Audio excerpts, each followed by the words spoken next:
What if the stabby maniac was your best friend or your ex-wife? What if it was you?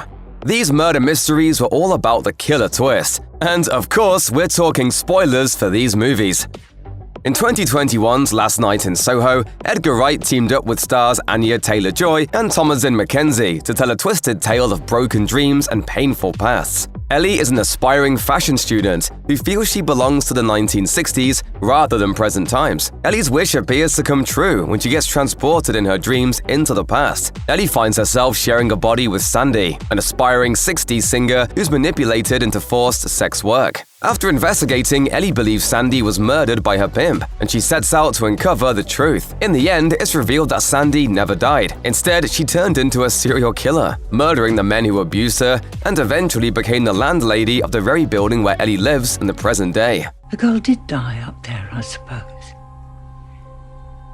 The young me. The Murder on the Orient Express stars its director Kenneth Branagh in the lead role as one of the most famous fictional detectives, Hercule Poirot. On board a lavish train in the middle of nowhere, Poirot must grapple with an unexpected murder that occurs during the journey. The venerated detective takes his time examining the motives of each passenger on the train. He discovers that everyone aboard has a past link to the victim and a plausible reason for wanting him dead. So who was the killer? Well, it's every single passenger on the train, except for Poirot. Turns out they'd all pulled their resources together and killed him as a group, to allay suspicion over any one person. In 2019's Knives Out, filmmaker Rian Johnson gave the world a new detective named Benoit Blanc, a gentleman sleuth played by Daniel Craig, sporting an outrageous southern accent. That fateful night seems, at first glance, to fill that hole perfectly. A donut hole in a donut's hole.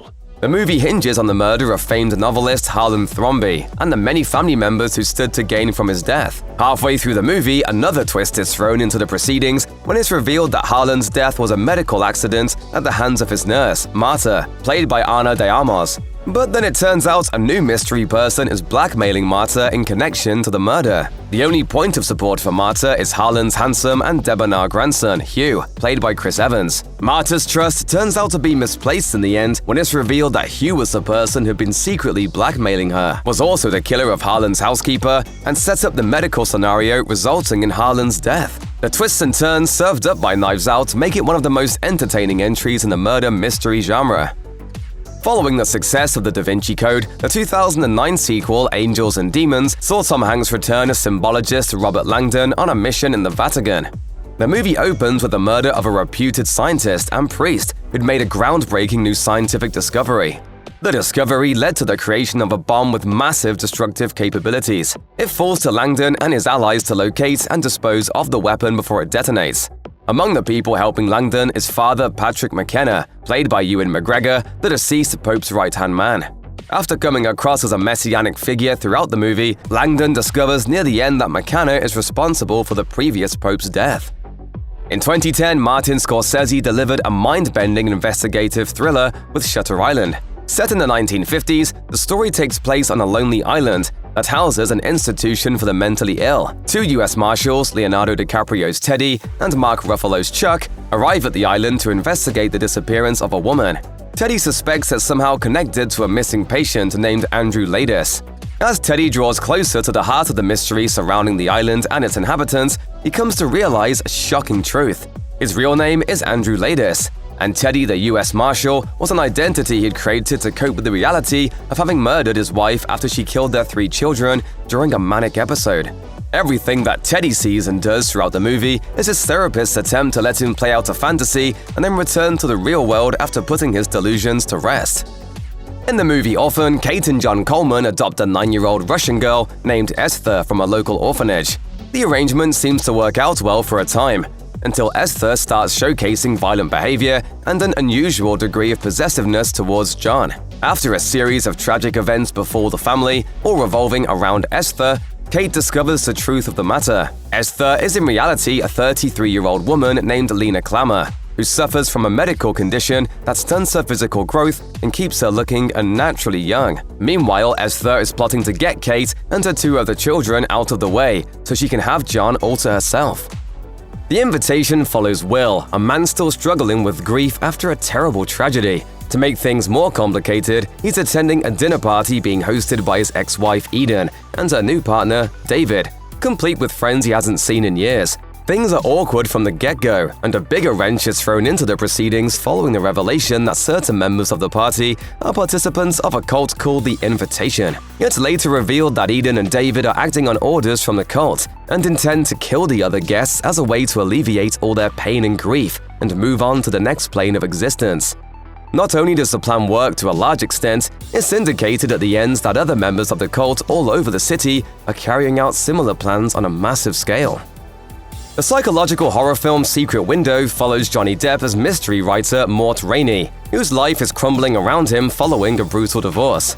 Trying to escape his personal pain, Mort holds himself away in a cabin for weeks to work in peace, although he struggles to write. That's when a man named Shooter arrives to confront Mort over claims that the author plagiarized Shooter's short story. As everything falls into place in the film's finale, it's revealed that Mort suffers from a mental disorder, and he created the alternate personality of Shooter as a way to cope. It was always Mort's intention, acting as Shooter, to kill his ex-wife and her new husband. He succeeds in doing so by the end of the film, and happily goes back to work. In Primal Fear, Richard Gere plays Martin Vale, a hotshot defense attorney obsessed with money and fame. However, Vale is attracted to the case of the murder of an archbishop, with the chief suspect being 19-year-old altar boy Aaron Stampler, played by Edward Norton. The court case becomes a matter of convincing the jury that meek little Aaron, with his stutter and his violent split personality of Roy, was not in his right mind when he killed the archbishop, a man he loved and admired. After a hard-fought battle, Vale wins his case and gets Aaron acquitted using the insanity plea. In one of the most shocking twists in cinema history, Aaron reveals to Vale at the end that he'd been acting the whole time. He had in fact been responsible for killing the archbishop in cold blood, and Roy was his true personality the whole time. There never was an Aaron, counselor.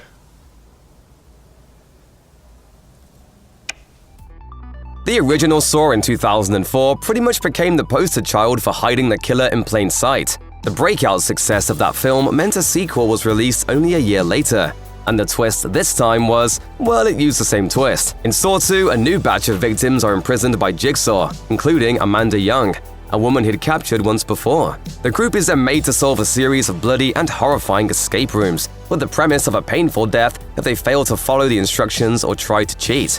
You know the story by now. After playing the game almost to the end, Detective Matthew's son, Daniel, appears to be one of the last players standing. Daniel was targeted because Matthews was a corrupt cop, who's ruined many lives by planting false evidence. This leads the detective to race towards Daniel's location, only to be captured, and it's revealed that Amanda has become an accomplice of Jigsaw's. She's been working alongside the killer the whole time, and in the end, she leaves Matthews to die alone in a room, while Jigsaw watches the whole thing with satisfaction. In the film Gothika, Halle Berry plays the role of Dr. Miranda Gray, a psychiatrist who suffers a car crash one night. Waking up in the penitentiary where she works, Miranda is shocked to find out that she's been charged with killing her husband, although she can't recall the events of the day he died. As Miranda travels deeper down the road to solving the mystery of her incarceration, it's revealed that her late husband had been a serial killer. To make matters worse, Miranda also realizes at the last moment that Sheriff Bob Ryan, who seemed to be helping clear her name, was actually her late husband's accomplice who planned to kill her off as well. The movie Scream follows Sidney Prescott, whose friends are being targeted by the masked Ghostface killer who likes to make taunting phone calls to his victims before attacking them in their most vulnerable moment. As the plot unfolds, Sidney becomes convinced that her boyfriend Billy is the killer, but getting him jailed still doesn't stop the killer from finding another victim. Things come to a head during the third act of the movie when Billy's best friend, Stu Marker, throws a party to celebrate the early closure of their school. Amidst fresh murders at the party, Sidney finally learns that both Billy and Stu took turns becoming Ghostface to avoid suspicion falling on either one of them.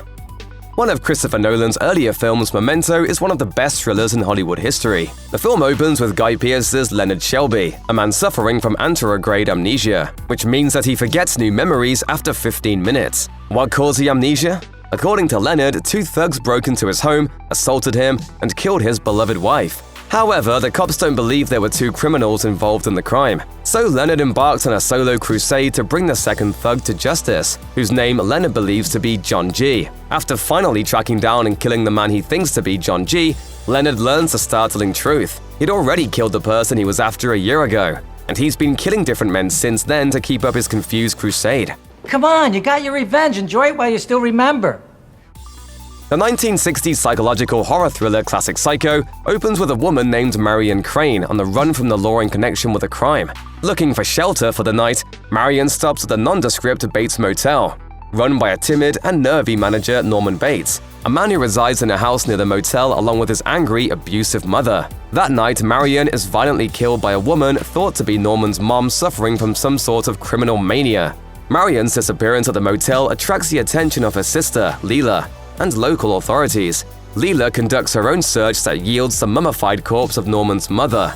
It's then revealed that Norman had killed his mother many years ago and developed a split personality that prompted him to dress up like her and kill any woman he became attracted to.